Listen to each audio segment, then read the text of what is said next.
que bom podermos adorar o Senhor. Esse é o dia que o Senhor separou para a sua adoração e por isso nós estamos aqui reunidos para podermos entoar a Deus os nossos cânticos, nosso louvor, nossos hinos, como orações cantadas a Deus.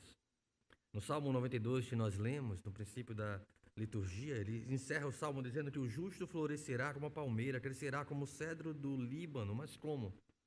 Ele diz no verso 13, plantados na casa do Senhor, florescerão nos átrios do nosso Deus, na velhice ainda darão frutos, serão cheios de seiva e de verdor para anunciar que Deus é reto.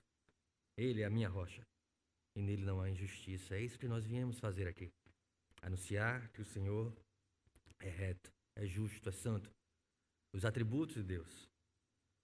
Ele é a nossa segurança, Ele é a nossa rocha. Nele não há injustiça, não há mudança nem variação. O Senhor continua sendo Deus em todas as circunstâncias de nossas vidas. Quero convidá-lo a abrir suas Bíblias no livro de Gênesis, capítulo 2.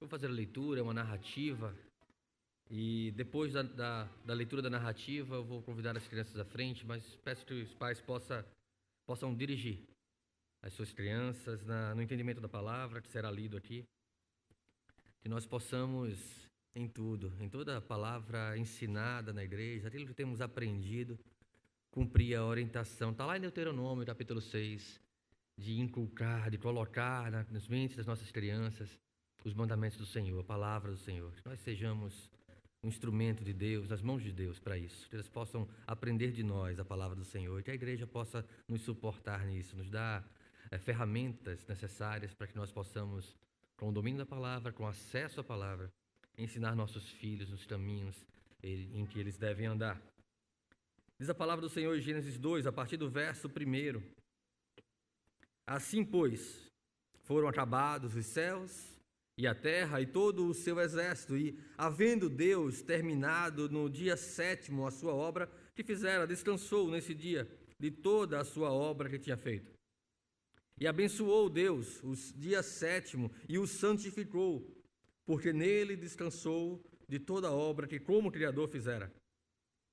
Esta é a gênese dos céus e da terra quando foram criados, quando o Senhor Deus os criou. Não havia ainda nenhuma planta do campo na terra, pois ainda nenhuma erva do campo havia brotado, porque o Senhor não fizera chover sobre a terra, e também não havia o homem para lavrar o solo. Mas a neblina subia da terra e regava toda a superfície do solo. Então formou o Senhor Deus ao homem do pó da terra, e lhe soprou nas narinas o fôlego de vida. E o homem passou a ser alma vivente, e plantou o Senhor Deus um jardim no Éden, na direção do oriente, e pôs nele o homem que havia formado. Do solo fez o Senhor Deus brotar toda sorte de árvores agradáveis à vista e boas para alimento. E também a árvore da vida no meio do jardim, e a árvore do conhecimento do bem e do mal. E saía um rio do Éden para regar o jardim, e dali se dividia, repartindo-se em 4 braços. O primeiro chama-se Pison. É o que rodeia a terra de Avilá, onde há ouro. O ouro dessa terra é bom. Também se encontra lá o bidélio e a pedra de ônix. O segundo rio chama-se Gion. É o que circunda a terra de Cuxi. O nome do terceiro rio é Tigre. É o que corre pelo oriente da Síria, e o quarto é o Eufrates. Tomou, pois, o Senhor Deus ao homem e o colocou no jardim do Éden para o cultivar e o guardar. E o Senhor Deus lhe deu esta ordem: de toda a árvore do jardim comerás livremente, mas da árvore do conhecimento do bem e do mal não comerás, porque no dia em que dela comeres, certamente morrerás. Disse mais o Senhor: não é bom que o homem esteja só. Far-lhe-ei uma auxiliadora que lhe seja idônea. Havendo, pois, o Senhor Deus formado da terra todos os animais do campo e todas as aves dos céus, trouxe-os ao homem para ver como este lhe chamaria. E o nome que o homem desse a todos os seres viventes, esse seria o nome deles. Deu o nome, o homem, a todos os animais domésticos, às aves dos céus e a todos os animais selváticos. Para o homem, todavia, não se achava uma auxiliadora que lhe fosse idônea. Então o Senhor Deus fez cair pesado sono sobre o homem, e este adormeceu. Tomou uma das suas costelas e fechou o lugar com carne, e a costela que o Senhor Deus tomara do homem, transformou-a numa mulher e lhe a trouxe. Disse o homem: esta, afinal, é osso dos meus ossos e carne da minha carne. Chamar-se-á varoa, porquanto do varão foi tomada. Por isso deixa o homem pai e mãe, e se une à sua mulher, tornando-se os dois uma só carne. Ora, um ou outro, o homem e a sua mulher, estavam nus e não se envergonhavam. Até aqui. Convido as crianças a virem à frente. Nós vamos orar com elas, por elas e por nós. Nós vamos orar com elas, elas vão sair, aprender a palavra numa linguagem que possam crescer e apreender. E quem sabe, nos desafiar, depois nos confrontando. Papai, mamãe, vovô, vovó, o que foi que foi ensinado na igreja hoje? Que vocês possam ensinar para elas. Que elas possam crescer aprendendo do Senhor mais e mais, aprendendo em suas casas. Nós vamos orar nesse momento, vamos fechar nossos olhos. Pai bendito, todo-poderoso Deus, louvado seja o teu nome, santo, perfeito, imutável. Louvado seja o Senhor pelas tuas muitas misericórdias, Pai, porque o teu amor nos alcançou. Que esses pequeninos, Senhor, possam apreender a tua palavra em seus corações, crescer nela, ter os seus coraçõezinhos moldados pela tua palavra para crescer em ti, em conhecimento e graça. Que nós, Senhor, apesar de nós, mentes tão cansadas, muitas vezes tão atribuladas, rotina, pressões, angústias, doenças, tantas coisas, Senhor. Que isso possa nos dar um entendimento claro através do teu Santo Espírito.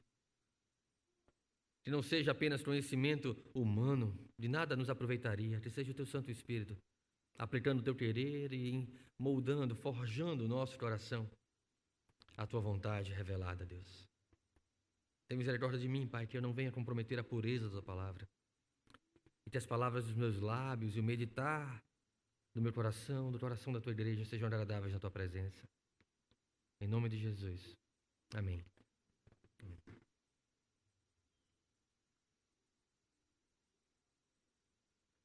Meus irmãos, é uma narrativa longa e eu não vou ousadamente expor toda a profundidade do texto, todo que nós lemos. Mas eu quero fundamentar a exposição de hoje, e pelo menos parte desse texto, há muitos ensinamentos sobre a formação, e aqui nós estamos tratando de um momento em que o homem ainda não havia caído. E Deus começa a estabelecer o princípio, a expressão usada aqui no verso 4, esta é a gênese dos céus e da terra, é justamente o princípio de tudo.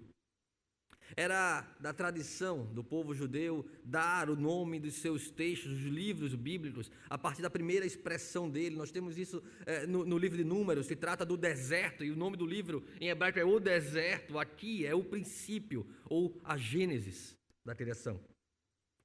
Nós temos a gênese de muitos princípios fundamentais para as nossas vidas. Nós poderemos discorrer aqui sobre o trabalho, sobre as relações do homem com o trabalho, numa perspectiva bíblica, do casamento. Deus estabelece aqui o homem e a mulher para serem companheiros. Mas eu quero me deter nesse momento, primeiro nos versos 1 e 3, depois no 7 e 8 do texto, para tratar de como Deus cuidou da relação dele com o homem, como Deus trata aqui o princípio para este dia, para esse momento que nós estamos aqui reunidos em torno da palavra, e que isso nos serve também de promessa para uma redenção futura, no momento em que nós desfrutaremos do domingo, do dia do Senhor, todos os dias de nossas vidas.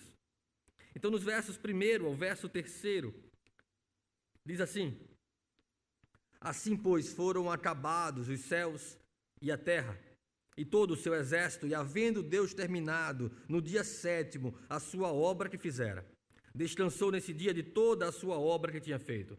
E abençoou Deus o dia sétimo e o santificou, porque nele descansou de toda a obra que como Criador fizera. Versos 7 e 8, no mesmo capítulo, diz assim: então formou o Senhor Deus ao homem do pó da terra e lhe soprou nas narinas o fôlego da vida. E o homem passou a ser alma vivente. E plantou o Senhor Deus um jardim no Éden, na direção do Oriente, e pôs nele o homem que havia formado.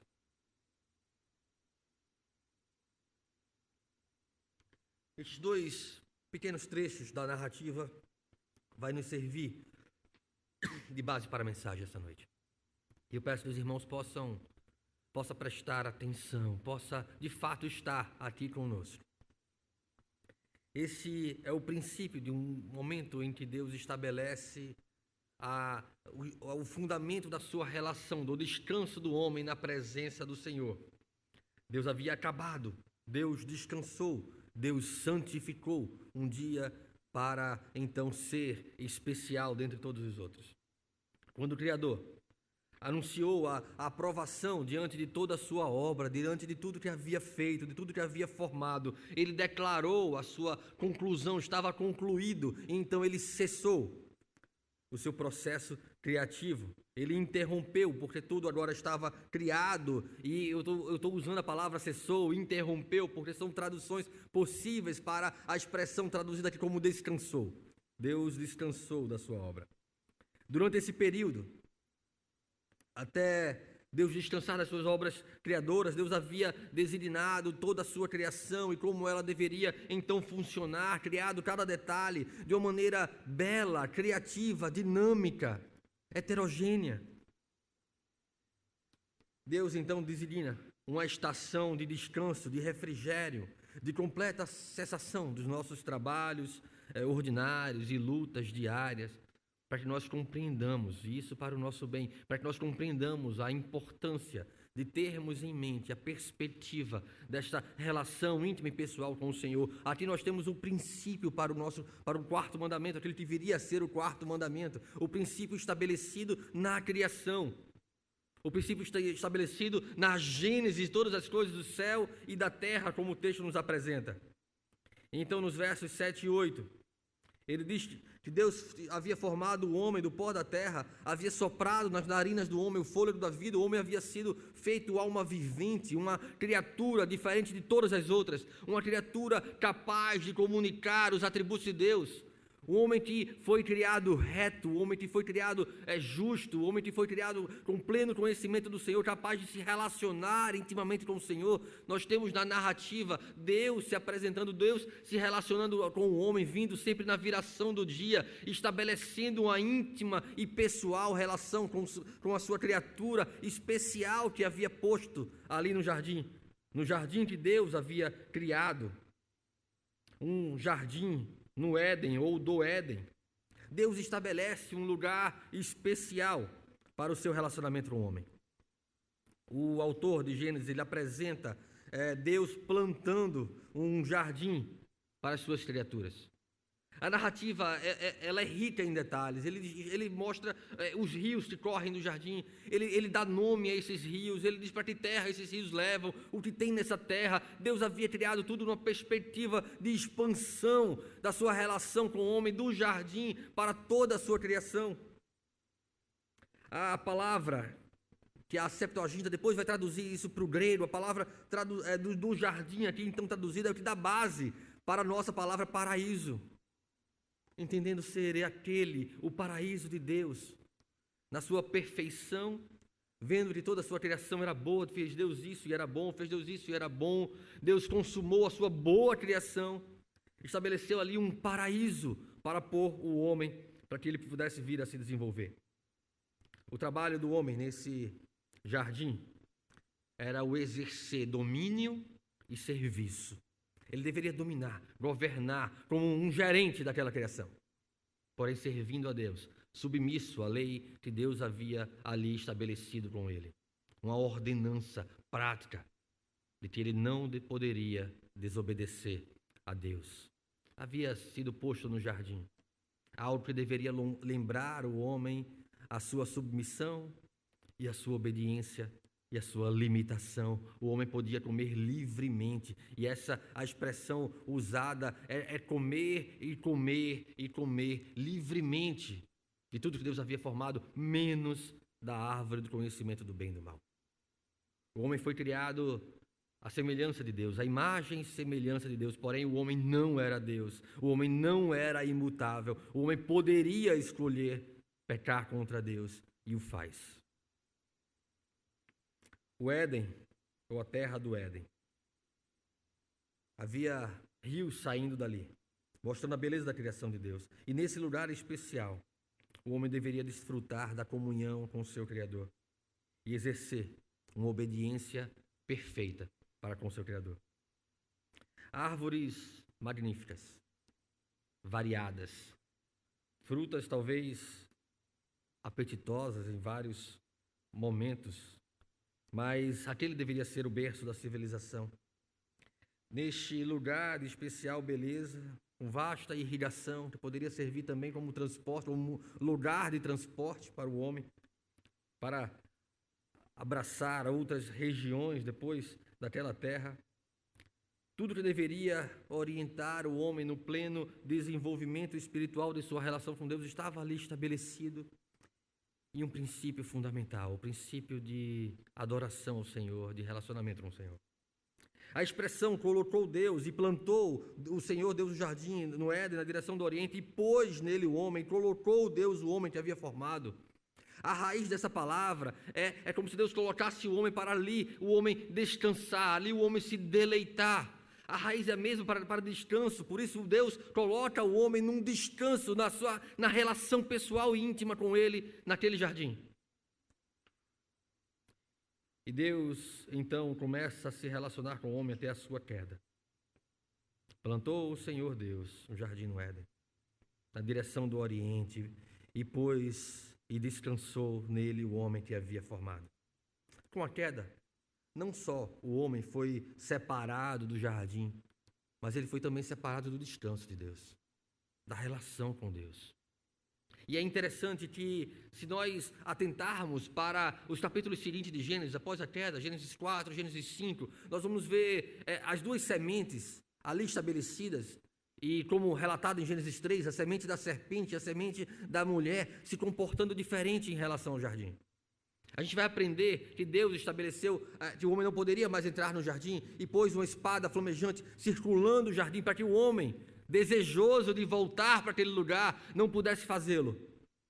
Ao mesmo tempo que nós vamos ver na descendência da serpente, através de Caim, manifestada em Caim, um virar as costas para Deus, um virar as costas para o jardim.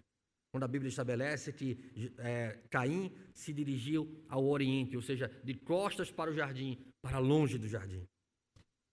O povo de Deus tem vontade da presença de Deus. O povo de Deus é desejoso de estar na presença do Senhor. O povo de Deus não se reúne na igreja por formalismo, por religiosidade, mas por prazer e deleite na presença do Senhor. Deus estabelece a norma de como esta relação se daria por causa da queda. Nós não temos mais a íntima e pessoal e relação contínua com o Senhor no jardim, como Adão e Eva tinham. Aquilo passou, aquilo foi circunstancial, aquilo não se repetiu no tempo e na história. Porém, um dia de descanso foi instituído por Deus e não pelo homem. Um dia de descanso foi estabelecido pelo Criador dos céus e da terra, e não pelo homem que havia sido formado. Uma ordem de Deus. Por isso tem grande importância na palavra do Senhor.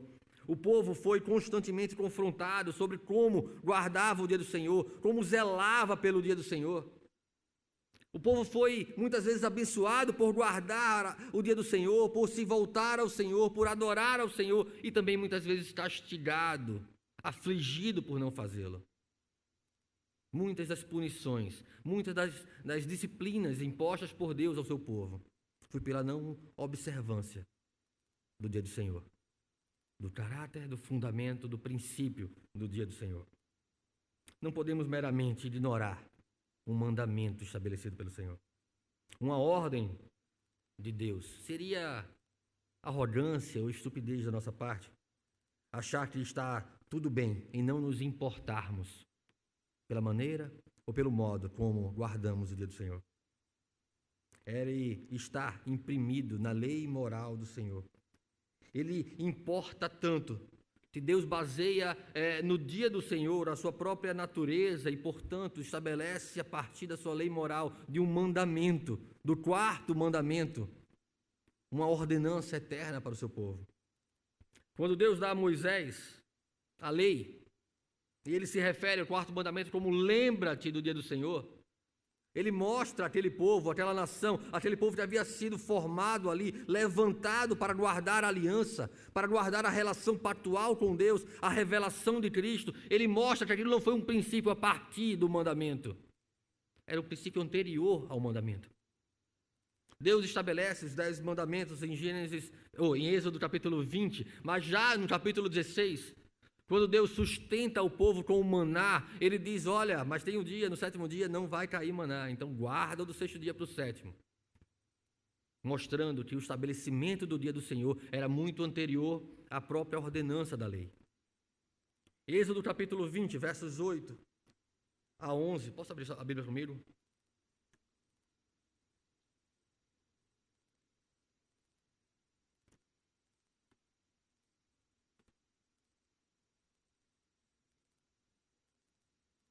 Êxodo capítulo 20, a partir do verso 8 ao 11, diz assim: lembra-te do dia do sábado, para o santificar.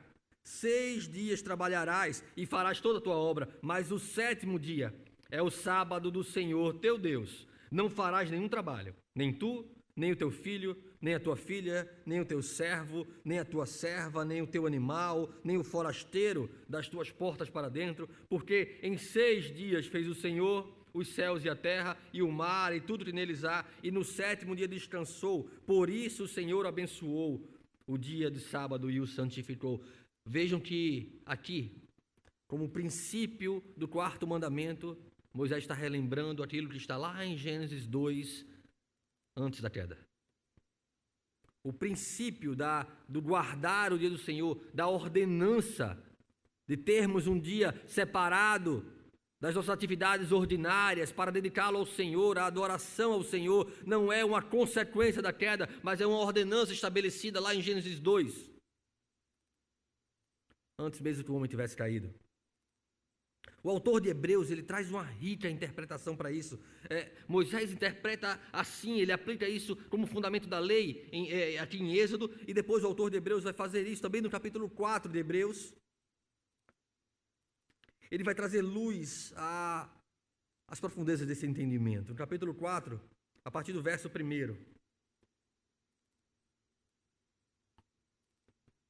Esse é um texto denso, então peço que você possa observá-lo e acompanhá-lo com bastante atenção. Hebreus capítulo 4, a partir do verso 1. Diz assim: temamos, portanto, se sendo-nos deixado uma promessa de entrar no descanso de Deus, suceda parecer que algum de vós tenha falhado. Hebreus capítulo 4, a partir do verso 1. Temamos, portanto, que, sendo-nos deixado a promessa de entrar no descanso de Deus, suceda parecer que algum de vós tenha falhado. Porque também a nós foram anunciadas as boas novas, como se deu com eles, mas a palavra que ouviram não lhes aproveitou, visto não ter sido acompanhada pela fé naqueles que a ouviram. Nós, porém, que cremos, entramos no descanso, conforme Deus tem dito: assim jurei na minha ira, não entrarão no meu descanso. Embora certamente as obras estivessem concluídas desde a fundação do mundo. Porque em certo lugar, assim disse, no tocante ao 7º dia, e descansou Deus no 7º dia de todas as obras que fizera. E novamente, no mesmo lugar, não entrarão no meu descanso. Visto, portanto, que resta entrarem alguns nele, e que, por causa da desobediência, não entraram aqueles aos quais anteriormente foram anunciadas as boas novas. De novo, determina certo dia, hoje, falando por Davi, muito tempo depois, segundo antes fora declarado: hoje, se ouvirdes a voz Não endureçais o vosso coração. Ora, se Josué lhes houvesse dado descanso, não falaria posteriormente a respeito de outro dia. Portanto, resta um repouso para o povo de Deus. Porque aquele que entrou no descanso de Deus, também ele mesmo descansou de suas obras, como Deus das suas. Esforcemo-nos, pois, por entrar naquele descanso, a fim de que ninguém caia, segundo o mesmo exemplo de desobediência, porque a palavra de Deus é viva e eficaz e mais cortante do que qualquer espada de 2 gumes, e penetra até o ponto de dividir alma e espírito, juntas e medula, e é apta para discernir os pensamentos e os propósitos do coração. Vamos entender isso aqui em partes, tá, gente? Eu sei que o texto é longo, mas vamos entender isso com atenção e em partes. Primeiro, o autor está falando sobre um descanso perseguido pelo povo de Deus ao longo de todo o tempo e história.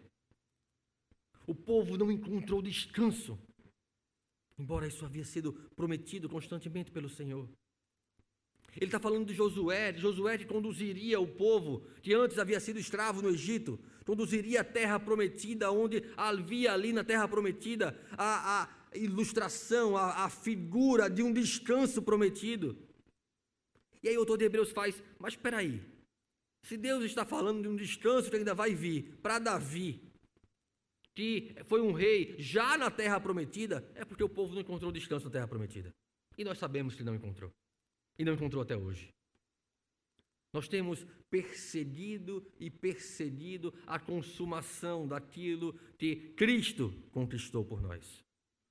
Por isso o autor de Hebreus vai dizer, falando de Cristo, no verso 10, porque aquele que entrou no descanso de Deus, também ele mesmo descansou das suas obras. O descanso foi conquistado por Cristo, o descanso foi conquistado por Deus, pois Deus havia concluído as suas obras desde o princípio. Por isso Deus alcançou o descanso, por isso Deus descansou. Agora Cristo também concluiu a sua obra. Mereceu o descanso. Adão e Eva no Éden tinham obra a cumprir diante de Deus, obra de obediência, porém não alcançaram o descanso de Deus, porque descumpriram, porque pecaram, porque escolheram a inclinação da cobiça de seus corações, em vez da obediência santa e perfeita exigida por Deus. Por isso, por causa do pecado, o homem não tem condição natural em si mesmo de encontrar descanso para as suas obras. Por isso, por causa do pecado, a consequência das nossas vidas sem Deus é a morte e não o descanso da presença do Senhor. Como então pode o homem, depois da queda, guardar a perspectiva, guardar a esperança de ser posto no descanso de Deus? Essa talvez seja a primeira grande pergunta sobre a qual os nossos corações precisam estar inclinados quando debruçados com esse texto. Atentem aos primeiros versos, aos primeiros 3 versos do capítulo 4 de Hebreus. Como entramos no descanso do Senhor? Porque também a nós foram anunciadas as boas novas, como se deu com eles, mas a palavra que ouviram não lhes aproveitou, visto não ter sido acompanhada pela fé naqueles que ouviram. Nós, porém, que queremos? Entramos no descanso. Conforme Deus tem dito, assim jurei na minha ira, não entrarão no meu descanso, embora certamente as obras estivessem concluídas desde a fundação do mundo. Prestem atenção aqui. O plano redentivo de Deus, o plano consumado de Deus para levantar a sua igreja e fazer da igreja um povo de sua propriedade, um povo redimido, havia sido planejado por Deus antes da fundação do mundo. A palavra do Senhor após a queda foi pregada constantemente ao povo. Alguns ouviram. Na verdade, muitos ouviram. Alguns entenderam. Aqueles que entenderam, aqueles que não entenderam, o autor de Hebreus é claro, ele vai dizer, olha, eles ouviram a palavra, mas a palavra não lhes foi acompanhada por fé.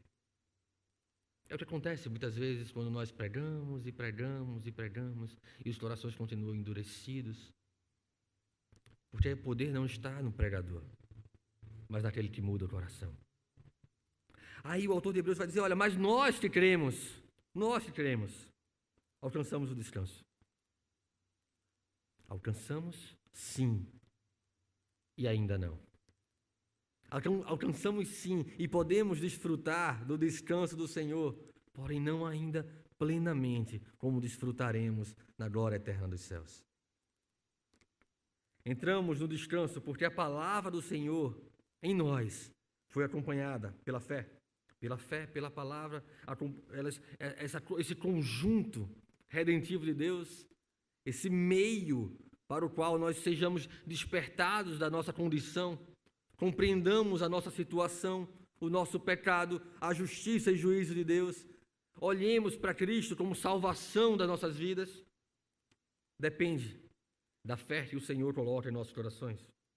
Entramos no descanso porque Ele mesmo concluiu a obra antes da fundação do mundo, não porque nós alcançamos, não porque nós trabalhamos e agora nós merecemos o descanso, não porque temos o descanso como salário das nossas obras, mas porque Cristo cumpriu o nosso lugar, porque Ele foi a primícia da igreja.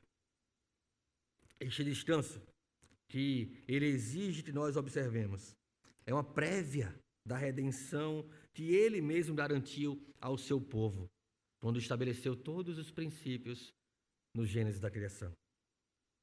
Este descanso para o qual nós fomos alcançados é a vitória de Cristo sobre a queda, sobre a morte, que nos conduz à presença santa de Deus, ao nosso Criador. Cristo entrou no descanso porque Ele descansou das suas obras. Nós não temos obras para oferecer que nos leve a Deus. Não cumprimos os mandamentos. Não observamos a sua palavra ou a lei de Deus. A lei não nos justifica porque as nossas obras são mais. Ela não nos serve para nos justificar diante de Deus. Quebramos as ordenanças de Deus. Desejamos coisas que não condizem com a palavra do Senhor. Somos rebeldes em relação ao nosso Criador. Cobiçamos, idolatramos. Por isso não podemos, por nós mesmos, ter a perspectiva do descanso eterno dos céus. Mas, graças a Deus, a lei como ordenança, como nos ensina Paulo, foi abolida em Cristo para que, por meio de Cristo, que cumpriu a lei, nós pudéssemos entrar, então, em descanso com Deus. Então, não depende da nossa obra. Não temos um trabalho para apresentar, mas depende daquilo que Cristo trabalhou e alcançou no nosso lugar. Então, o autor de Hebreus nos ensina sobre o princípio do descanso que fundamenta as características do dia para o descanso. Vez por outra, nós somos confrontados acerca do dia do Senhor. Não muitas vezes acusados até de um tradicionalismo católico romano acerca de como observamos o dia do Senhor, quando tratamos do dia do Senhor como o domingo e não o sábado judeu. Como se esse dia tivesse sido apenas determinado por Constantino, lá no século IV, quando ele estabelece o domingo. Não, mas esse dia foi determinado, estabelecido muito antes, vai muito além dos dogmas da religiosidade humana. Nisto, muitas vezes, somos acusados de deturpar a palavra, de impor nossos dogmas à palavra, segundo nossos próprios interesses, e não é assim que a palavra nos ensina sobre esse dia do Senhor. Não agimos como judaizantes, mas não podemos agir como liberais, como crentes modernos, que acham que qualquer dia serve. Não é assim que Cristo nos tem ensinado na sua palavra. Nós temos que compreender a verdade a partir da verdade. E a partir do verso 4, do capítulo 4 de Hebreus que nós lemos, apontando para a referência de Gênesis 2, estabelecida como um princípio para o descanso, o autor de Hebreus vai dizer, a partir do verso 4 ao 10, porque em certo lugar, assim disse no tocante ao sétimo dia, e descansou Deus no sétimo dia de todas as obras que fizera, e novamente no mesmo lugar não entrarão no meu descanso, visto, portanto, que resta entrarem alguns, e que por causa da desobediência não entraram aqueles aos quais anteriormente foram anunciadas boas novas. De novo, determina certo dia. Hoje, falando por Davi, muito tempo depois, segundo antes fora declarado, hoje se ouvides a sua voz, não endureçais o vosso coração. Ora, se Josué lhes houvesse dado descanso, não falaria posteriormente a respeito de outro dia. Portanto, resta um repouso para o povo de Deus, porque aquele que entrou no descanso de Deus, também ele mesmo descansou de suas obras, como Deus das suas. O autor de Hebreus, ele começa a convergir toda a teologia do dia do Senhor para Cristo. Ele começa a revelar, a partir daquilo que Cristo havia feito, como o princípio do descanso estava ali sendo manifestado na reconciliação que Cristo passa agora a promover para a igreja. Aquilo que era a promessa passou a ser revelado, a aliança que vinha sendo estabelecida, na verdade, desdobrada ou desembrulhada ao longo da história do povo de Deus, é agora manifestada em Cristo Jesus. O domingo marca a vitória de Cristo sobre a morte, o dia da ressurreição. A morte é a recompensa pelas nossas obras que são mais. O salário do nosso trabalho, dos nossos pecados. Porém, Cristo conquistou a vida na reconciliação e o descanso prometido, vencendo o nosso inimigo, a morte. Então a Bíblia vai nos ensinando, vai nos clareando, vai desembrulhando essa revelação profunda da nossa relação com Deus, nos mostrando que o dia do Senhor não é mais o último, como se fosse algo a ser conquistado, mas é agora o primeiro, porque foi conquistado para nós. Nós desfrutamos antes de termos qualquer obra para apresentar, porque não temos obra que nos justifique ou que nos faça chegar a Deus. Celebramos o domingo, porque ele marca a nova aliança, nova e perfeita aliança. Cumprida a antiga em sua morte, ressuscitamos com Cristo naquele dia. Em Marcos, capítulo 16, verso 9, diz: havendo ele ressuscitado de manhã cedo, no primeiro dia da semana, apareceu primeiro a Maria Madalena, e assim discorre a narrativa lá em Marcos. O dia do Senhor é então manifestado como o dia em que Cristo conquistou o descanso no nosso lugar, tendo ele ressuscitado. No dia imediato ao sábado, no domingo, encerrava-se as comemorações do Pentecostes, quando o Espírito do Senhor desceu aos discípulos, em Atos 2, capítulo 1 ao 4. A manifestação do Pentecostes se dá no domingo, no dia do Senhor. Os crentes em Atos se reuniam aos domingos em culto para celebrar a ceia do Senhor. Nós temos isso sendo narrado ao longo de todo o livro de Atos.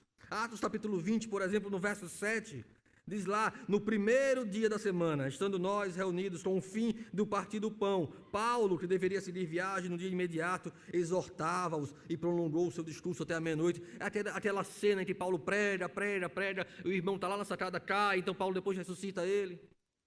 Não caiam ninguém não, tá? Eu vou demorar menos que Paulo lá. Mas a Bíblia vai mostrando como o entendimento da igreja vai sendo, então, a revelação da ressurreição de Cristo, apontando para o dia que foi conquistado por Cristo em nosso lugar.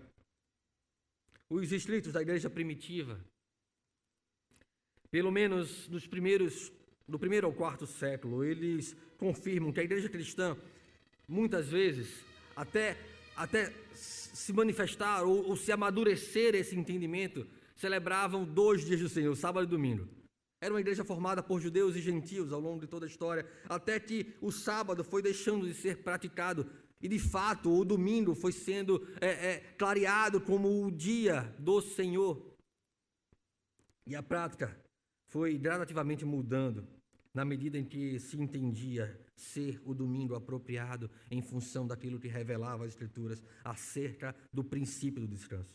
No ano 107, primeiro século, na verdade, início do segundo século, Inácio escreve: não vos enganeis com doutrinas estranhas, nem com velhas fábulas, as quais não trazem nenhum proveito. Pois se nós vivêssemos ainda de acordo com a lei, nós reconheceríamos que não teríamos recebido a graça. Se, portanto, aqueles que foram trazidos da antiga ordem ou da antiga aliança, das coisas que vieram à possessão de uma nova esperança, não mais observando o Shabá, o sábado judaico, mas vivendo na observância do dia do Senhor, na qual também nossa vida brotou novamente, por ele e por intermédio de sua morte, que alguns negam. Por tal mistério nós recebemos fé, e contanto que soframos a fim de que nós possamos ser achados discípulos de Jesus Cristo, o nosso único mestre, como seríamos capazes de viver apartados dele, por quem até mesmo os profetas estão procurando como seu mestre, uma vez que estes não são discípulos no Espírito? Que todo o amigo de Cristo guarde o dia do Senhor como um festival, um dia de ressurreição, a coroa e chefe de todos os dias da semana, escreveu Inácio no ano de 107. Os apóstolos, assim como os pais da igreja e os primeiros cristãos, adotaram o domingo como o dia do Senhor, como a celebração da vitória de Cristo sobre a morte, a conquista do descanso prometido, que a igreja hoje pode celebrar, porém ainda não plenamente, porque não ainda estamos plenamente redimidos na presença do Senhor. Estamos ainda nessa terra. A igreja fiel segue a mesma tradição nos nossos dias, que não é a especificação do sétimo dia que está envolvida no mandamento, mas o princípio que ele representa. Por isso é tão importante nós crermos nisso. John Bunyan, o autor do Peregrino, eu não vou citar o Peregrino, vou citar Bunyan dessa vez, tá? Vocês falam que eu cito muito o Peregrino, né? Bunyan, ele trata deste dia, pregando este dia do Senhor, dizendo que o dia do descanso de Cristo é o domingo, pois nele Cristo cessou as suas obras, tendo conquistado a morte ao ressuscitar. Domingo, sendo o dia de descanso do Filho de Deus, deve ser o dia de descanso para a sua igreja também. Ele removeu o sétimo dia, mas não deixou nenhum dia para os santos se reunirem para adorar. O sétimo dia se foi com as suas sombras, mas o selo divino está sobre o primeiro dia. E resume, esse é o primeiro dia, o dia da adoração da igreja, pois Cristo iniciou-a neste dia, na ressurreição. O Espírito Santo aprovou-a neste dia, no Pentecostes. As igrejas praticavam isso neste dia, como está relatado lá em Apocalipse, no capítulo 1, verso 10, quando João diz: achei-me em espírito no dia do Senhor, referindo-se ao domingo. Se nós entendemos que nós não criamos um dia do Senhor, se nós entendemos que nós fomos conquistados para esse dia, porque a palavra foi a nós, acompanhada com fé, se nós cremos que Deus estabelece um dia especial para a sua adoração, para ser diferente, para ser separado, para ser dedicado dentro daquilo que for possível em nossas vidas, para adoração e para estarmos refletindo e pensando sobre a eternidade dos céus, sobre a glória do Senhor, adorando ao Senhor, nos reunindo no culto congregacional. Como nós devemos viver esse dia? Talvez seja o grande desafio para a igreja hoje. Precisamos pensar que muitas vezes o maior inimigo da igreja não são autoridades que se levantam contra ela. Muitas vezes o maior inimigo da igreja não são governos ou poderes, não são militâncias que se levantam contra a igreja. Mas muitas vezes o maior inimigo da igreja é o mundanismo em nossos corações. É a maneira como nós nos deixamos levar pela cultura do nosso tempo e arrumamos tanta coisa para fazer no dia do Senhor. E aprendemos ou nos acostumamos a viver o dia do Senhor para nós mesmos, centrados no nosso ventre. É o meu dia de descanso, é o meu dia de acordar tarde, é o meu dia de ver futebol, é o meu dia de fazer isso ou aquilo, e nós esquecemos do Senhor. Não queiramos então não carregar as consequências disso em nossas vidas, porque ao longo da história do povo de Deus, nós temos aprendido como Deus trata do dia do Senhor e aquilo que Ele requer da igreja. Quais os princípios, então, devem ser observados? Versos 11 e 12 do capítulo 4 de Hebreus.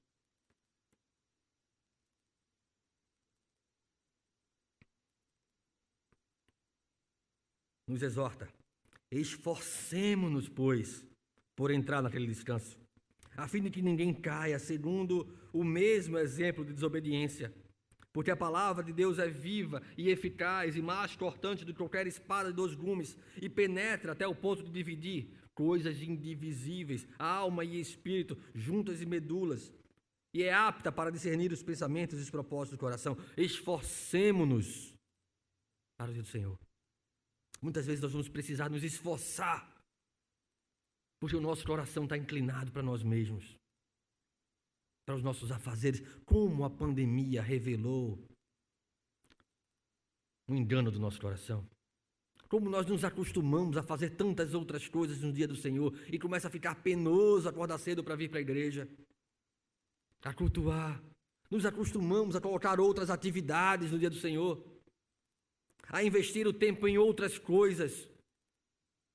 Às vezes até separamos uma horinha para estar na igreja, mas ao longo de todo o dia nós nem nos lembramos do Senhor, porque afinal de contas temos que desfrutar do nosso dia.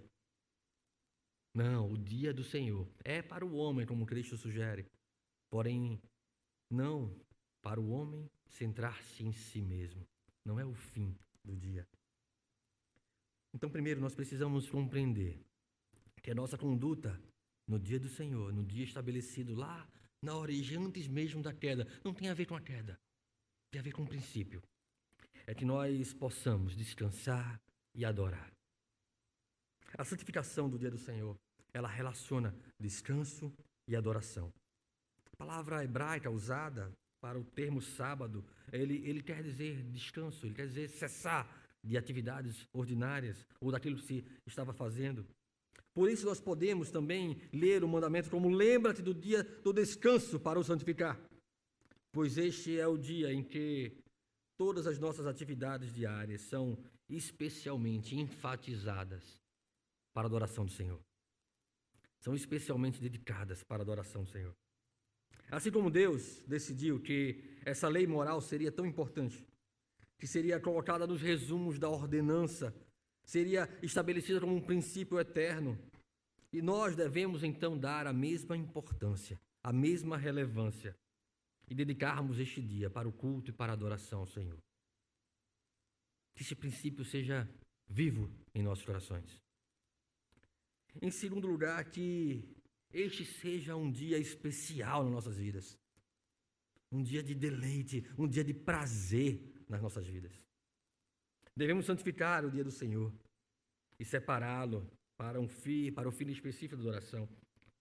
Ao que a nossa própria confissão de fé de Westminster, que nós professamos quando fazemos parte da igreja, quando estudamos o fazer parte ou não da igreja presbiteriana, nós estudamos a nossa confissão de fé, aquilo que ela nos orienta acerca da palavra do Senhor. Ela não substitui a palavra do Senhor, mas ela nos orienta acerca da palavra. Ela vai dizer sobre esse dia, como é lei da natureza que, em geral, uma devida porção do tempo seja destinada ao culto de Deus, assim também em sua palavra, por um preceito positivo, moral e perpétuo, preceito que obriga todos os homens em todos os séculos.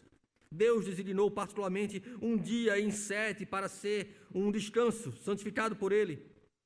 Desde o princípio do mundo até a ressurreição de Cristo, este dia foi o último da semana. E desde a ressurreição de Cristo, já foi mudado para o primeiro dia da semana, dia em que na Escritura é chamado de domingo, ou dia do Senhor, e que há de continuar até o fim do mundo como o sábado cristão. Este sábado é santificado ao Senhor, quando os homens, preste atenção, tendo devidamente preparado os seus corações e de antemão ordenado os seus negócios ordinários, não só guardam durante todo o dia um santo descanso das suas próprias obras, palavras e pensamentos, a despeito dos seus empregos seculares e de suas recreações, mas também ocupam todo o tempo em exercício público e particulares de culto e nos deveres de necessidade e misericórdia. Está lá nos capítulos 7 e 8, nas seções 7 e 8 do capítulo 21 da nossa confissão de fé. É necessário compreendermos que isso não é apenas uma questão de costume ou de tradição. Não é só uma questão de dogma de igreja, o que já seria até proveitoso se assim fosse. Mas isso está respaldado na história da igreja e na própria palavra de Deus. Esta não é uma posição opcional, é um mandamento de Deus para a sua igreja. Faz parte da lei moral de Deus. Lei que revela o caráter de Deus, os princípios essenciais de Deus. Não é, porém, proveitoso, por outro lado, entrar em discussões sobre detalhes ou miudezas cerimoniais para este dia. Os fariseus já fizeram isso por muito tempo e não deu certo. Não cabe a nós estabelecer o que pode ou o que não pode ser feito, mas que o princípio seja o fundamento das nossas ações. Que o princípio de termos um dia dedicado ao Senhor norteie a maneira como nós vivemos o dia do Senhor. Devemos assumir o caráter da lei moral, o caráter fundamental e essencial da relação com Deus. Estamos fazendo do domingo um dia especial em nossas vidas? Estamos fazendo do domingo um dia diferente, dedicado ao Senhor em nossas vidas? Ou tem sido um culto aos nossos desejos, interesses e descansos particulares? Todos os dias são do Senhor, não tenho dúvida disso. Todos os dias. O Senhor governa sobre todos os nossos dias. Tudo é sempre do Senhor. Mas isso não pode ser um argumento para não nos dedicarmos ao dia que o Senhor estabeleceu para ser um dia santificado. Deus não estabelece semana santa. Deus estabelece um dia santo e Ele tem toda semana. É isso que a palavra do Senhor fundamenta. É isso que a palavra do Senhor nos dirige a observar. Isso não pode ser apenas mais um dia em nossas vidas. Precisa ser especial. Não podemos subverter o mandamento a algo que nós fazemos para nós mesmos. É por causa do homem, mas não é para o homem. Devemos então dedicar aos nossos pensamentos, devemos colocar as nossas mentes, aquietar o nosso coração.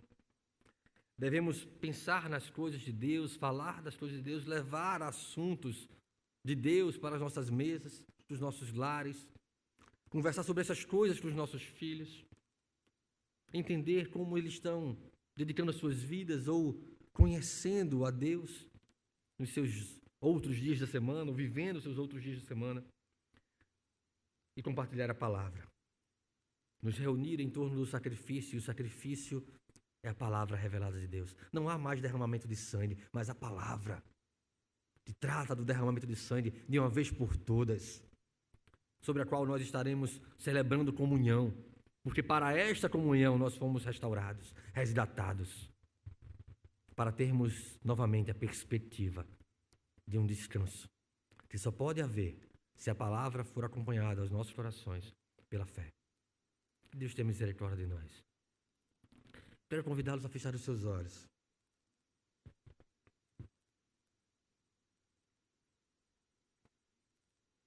Hoje é dia do Senhor. Dia também que nós estaremos participando de um sacramento, de uma ordenança do Senhor para o dia do Senhor. Que nós possamos sondar os nossos corações, entender se estamos de fato observando os seus mandamentos, ensinando os nossos filhos a observar os seus mandamentos, ou se temos distraído a nossa família, os nossos filhos, com coisas que não nos dirigem ao pensamento de Deus, à reflexão sobre aquilo que Deus fez, sobre a palavra de Deus no dia do Senhor. Pai bendito, tem misericórdia de nós, Pai. Somos um povo de dura serviço, difícil de nos prostrar e adorar, tão cheios de nós mesmos. Tem misericórdia de nós, porque somos pecadores e estamos diante da Tua palavra. Palavra que ilumina o nosso coração de todas as nossas mazelas, que mostra o quanto nós merecemos como salário do nosso trabalho, não o descanso, mas a morte. Mas te louvamos, Deus, porque não pelo nosso trabalho, mas pelo trabalho de Cristo, não pelas nossas obras, mas pelas obras de Cristo, nós fomos conquistados para o descanso do Senhor, para a comunhão com o Senhor, para a relação íntima e pessoal com o Senhor. Por isso nós te louvamos em nome de Jesus. Amém.